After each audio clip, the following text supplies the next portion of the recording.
ಶುಭೋದಯ, ನಮಸ್ಕಾರ. Welcome to YoYo Kannada.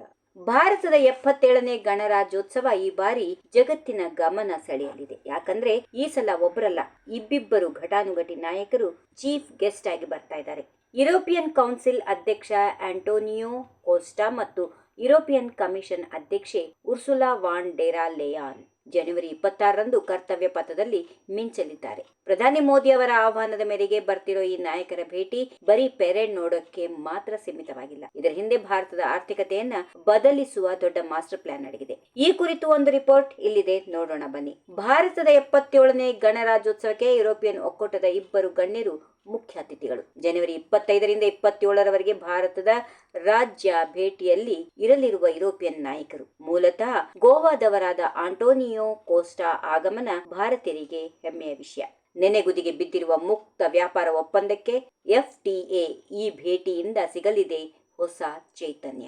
ಈ ಬಾರಿಯ ಗಣರಾಜ್ಯೋತ್ಸವ ಅಕ್ಷರಶಃ ವಿಶೇಷವಾಗಿರಲಿದೆ. ಯಾಕಂದ್ರೆ ಯುರೋಪ್ನ ಇಬ್ಬರು ಪವರ್ಫುಲ್ ನಾಯಕರು ಒಟ್ಟಿಗೆ ಭಾರತಕ್ಕೆ ಬರ್ತಾ ಇದ್ದಾರೆ. ಅದರಲ್ಲೂ ಆಂಟೋನಿಯೋ ಕೋಸ್ಟಾ ಅವರ ತಂದೆ ಗೋವಾದವರು ಅನ್ನೋದು ನಮಗೆ ಹೆಮ್ಮೆಯ ವಿಷಯ.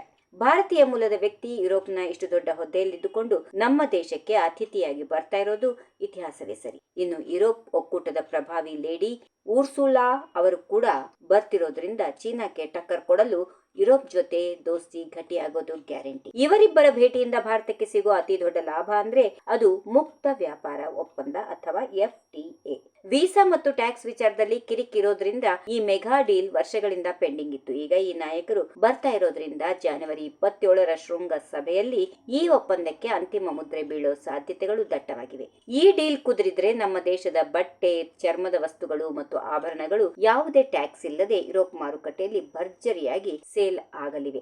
ಬರೀ ವ್ಯಾಪಾರ ಅಷ್ಟೇ ಅಲ್ಲ, ತಂತ್ರಜ್ಞಾನ ಮತ್ತು ಗ್ರೀನ್ ಎನರ್ಜಿ ವಿಚಾರದಲ್ಲೂ ಭಾರತಕ್ಕೆ ದೊಡ್ಡ ಮೈಲೇಜ್ ಸಿಗಲಿದೆ. ಜರ್ಮನಿ ಮತ್ತು ಫ್ರಾನ್ಸ್ ನಂತಹ ದೊಡ್ಡ ದೇಶಗಳು ಭಾರತದಲ್ಲಿ ಸೋಲಾರ್ ಮತ್ತು ಗ್ರೀನ್ ಹೈಡ್ರೋಜನ್ ವಲಯದಲ್ಲಿ ಕೋಟ್ಯಾಂತರ ರೂಪಾಯಿ ಹೂಡಿಕೆ ಮಾಡೋಕೆ ತುದಿಗಾಲಲ್ಲಿ ನಿಂತಿವೆ. ಈ ಭೇಟಿ ಆ ಹೂಡಿಕೆಗೆ ರತ್ನಗಂಬಳಿ ಹಾಸಿದಂತೆ ಆಗಲಿದೆ. ಇದರಿಂದ ಭಾರತದಲ್ಲಿ ಲಕ್ಷಾಂತರ ಉದ್ಯೋಗಗಳು ಸೃಷ್ಟಿಯಾಗೋದು ಅಷ್ಟೇ ಅಲ್ಲದೆ ಹೈ ಟೆಕ್ನಾಲಜಿ ಕೂಡ ನಮ್ಮ ದೇಶಕ್ಕೆ ಹರಿದು ಬರಲಿದೆ.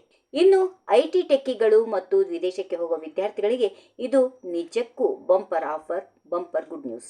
ಈ ಭೇಟಿಯಲ್ಲಿ ವೃತ್ತಿಪರರ ವೀಸಾ ನಿಯಮಗಳನ್ನು ಸಡಿಲಿಸುವ ಬಗ್ಗೆ ದೊಡ್ಡ ಮಟ್ಟದ ಚರ್ಚೆ ಆಗುವ ನಿರೀಕ್ಷೆ ಇದೆ. ಇದರಿಂದ ನಮ್ಮ ಟೆಕ್ಕಿಗಳು ಯುರೋಪ್ನಲ್ಲಿ ಸುಲಭವಾಗಿ ಕೆಲಸ ಪಡ್ಕೊಳ್ಬಹುದು ಮತ್ತು ಉನ್ನತ ವ್ಯಾಸಂಗಕ್ಕೆ ಹೋಗೋ ನಮ್ಮ ಹುಡುಗರಿಗೂ ದಾರಿ ಈಸಿ ಆಗಲಿದೆ. ಒಟ್ಟಿನಲ್ಲಿ ಈ ಬಾರಿಯ ಗಣರಾಜ್ಯೋತ್ಸವ ಭಾರತದ ಆರ್ಥಿಕತೆಯನ್ನ ಮುಂದಿನ ಹಂತಕ್ಕೆ ತೆಗೆದುಕೊಂಡು ಹೋಗುವ ದೊಡ್ಡ ಟರ್ನಿಂಗ್ ಪಾಯಿಂಟ್ ಆಗಲಿದೆ.